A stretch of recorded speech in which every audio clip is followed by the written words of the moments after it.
Okay. Hello. This is my EE for mathematics, and I'm just going to be going over the general process of writing a math EE, what you want, sort of how to start, but it's more going to be like once you have a topic, what you need to do. So, math EEs are pretty interesting because they're generally pretty different from the other subjects. So EEs in general have a word count around 4,000, I think, but they can often go a lot less. So mine is pretty close to the word count, all things considered. I have 36, 37.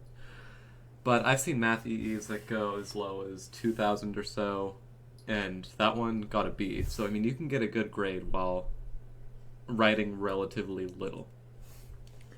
So math EEs generally try to verify a certain result. There are some that try to find new results, but these are pretty rare because honestly, mathematics is such an explored field that anything that is even comprehensible to a high school student is going to be already looked at heavily. So a lot of the times, yeah, you're just verifying a certain result. Like my EE specifically, I looked at something called the RSA crypto system, which is basically how information is often secured on the internet. And there was already a ton of information about this. This was more of a research paper than a paper of self-discovery or anything.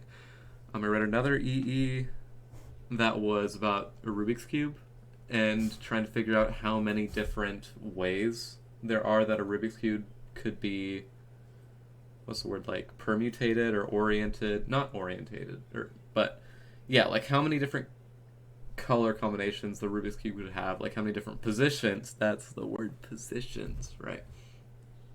So you're going to have a table of contents. I don't think this is required, but it's not going to hurt. I would just recommend putting one because it makes it nicer to read and you know kind of what you're going to be getting into. So math EEs begin with an intro or an abstract which introduces your problem and just generally sets up the aims of the investigation. Like here I talked about the history of cryptography and how what I'm going to be looking into came about or was discovered or invented, whatever you want to call it, in the 1970s and why it's relevant today. And then I talked about what I'm going to do in the investigation, like how I'm going to get to my final goals of proving that this thing is valid. Okay, so after you have your intro or abstract, you want to start defining things that you think wouldn't be clear to an average IB student. So, for example, like if you're going to talk about integrals and derivatives or something, you don't need to define that because many students in IB are in calculus, and yeah, like it's pretty well known. But here I talk about something called like the modulo operator that you aren't going to learn in any IB class. So something like that you're going to want to define and like give some background information, whatever you think is necessary, essentially. And then after this, the investigation becomes a little bit more freeform. You're just trying to work towards the specific goals that you set out in your introduction, essentially. So for mine specifically, I am essentially trying to verify a result.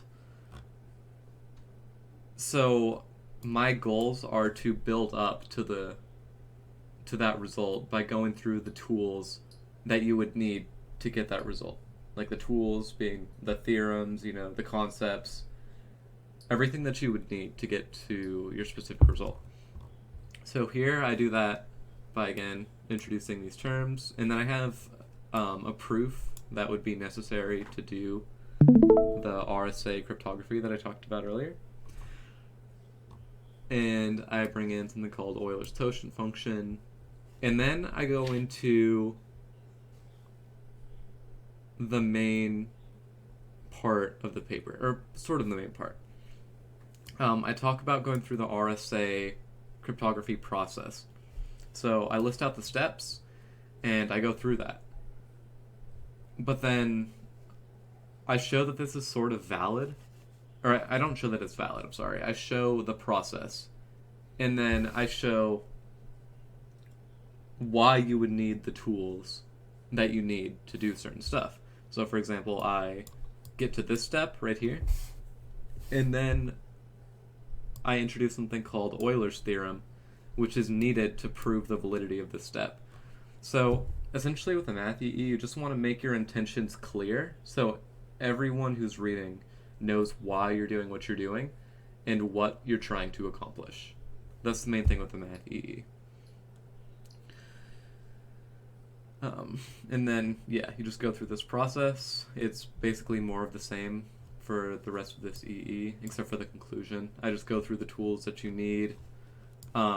Cite things when necessary. Citations in a math EE are generally, if you use a proof of someone else, you want to cite it. If you are using a fact and claiming it as true without doing the proof, you want to cite it. If it's background information, you want to cite it. Those are the three main things, in my opinion. But don't be afraid to cite something if you're unsure, because it's better to cite something and not have it be necessary than to not cite it at all. So yeah, I continued with this, more of the same pretty much. And then I go through a sample encryption. So I detailed the process in which you would do, and then it's important that if you're doing something like this, you want to have examples too. Because the main focus of the math EE isn't grand results, it's to show that you are knowledgeable about the subject and putting that on paper and trying to show someone else your knowledge in a way that is not simple to understand, but as simple as it can be. And so then I go through this, I introduce more things that you need to do the actual calculation. Again, I introduce it here so that it's clear what the purpose is. I introduce a problem in this paragraph, and then I say to solve that, well, you need this. And then I go through that, I give a proof, all that, you know how it is. And that leads me to the end of my paper. In the conclusion, you essentially just reiterate your points and say why they're important. It doesn't always have to be practical applications. In mine, it was pretty practical because the thing that I was looking at is used all over, especially on the internet for security.